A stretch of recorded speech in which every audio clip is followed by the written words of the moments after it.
జై బీసీ, జై బీసీ.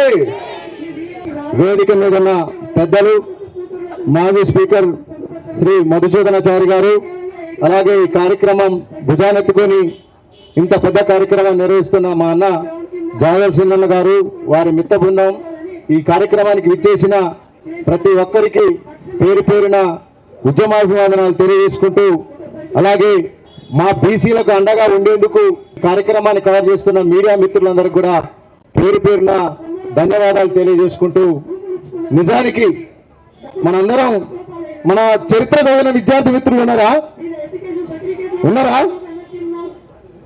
నిజానికి ఒక వ్యవస్థను నిర్వీర్యం చేయాలన్నా, ఒక వ్యవస్థను నాశనం చేయాలన్నా, విద్యా వ్యవస్థను, వైద్యాన్ని నిర్లక్ష్యం చేస్తే చాలు, ఆ వ్యవస్థ దానంతట అదే నిర్వీర్యం అయిపోద్ది.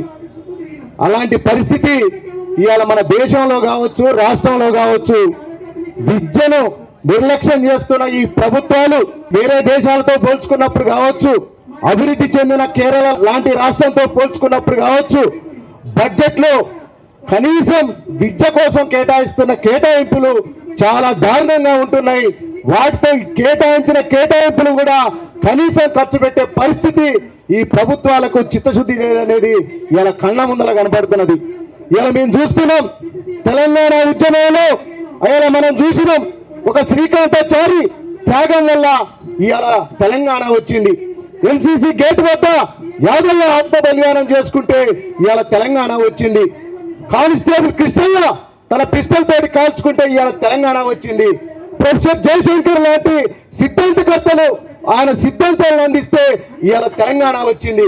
వాస్తవానికి ఇవాళ తెలంగాణలో మన వాటా దాదాపుగా 50% పైగా. ఇవాళ పెట్టే బడ్జెట్ లో మనకు రావాల్సింది దాదాపుగా 50%.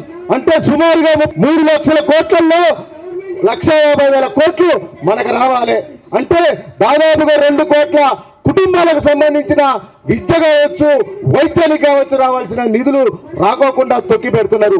ఎందుకంటే ఈ బీసీ, ఎస్సీ, ఎస్టీ, మైనార్టీలు అభివృద్ధి చెందితే వారి చేతుల్లో రాజ్యాధికారం ఉండదు. కాబట్టి ఖచ్చితంగా ఈ యొక్క విద్యా వ్యవస్థ నిర్లక్ష్యం చేయాలంటే వీళ్ళని ఇలాగే ఇబ్బందులు పెట్టాలి.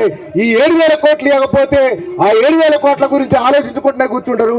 కనీసం వాళ్ళు విద్యను కాంపిటేటివ్ ఎగ్జామ్స్ కానీ, భవిష్యత్తులో వారు పెద్ద పెద్ద చదువులకు కానీ ఆలోచించే ఆలోచనలు పక్కన పెట్టి మా పీజీ రియంబర్స్లు ఎప్పుడు వస్తాయి, మా సర్టిఫికెట్లు ఎప్పుడు వస్తారని కాలేజీల చుట్టూ తిరిగి మన జీవితాలను మనమే నాశనం చేసుకునే పరిస్థితి కనపడుతుంది.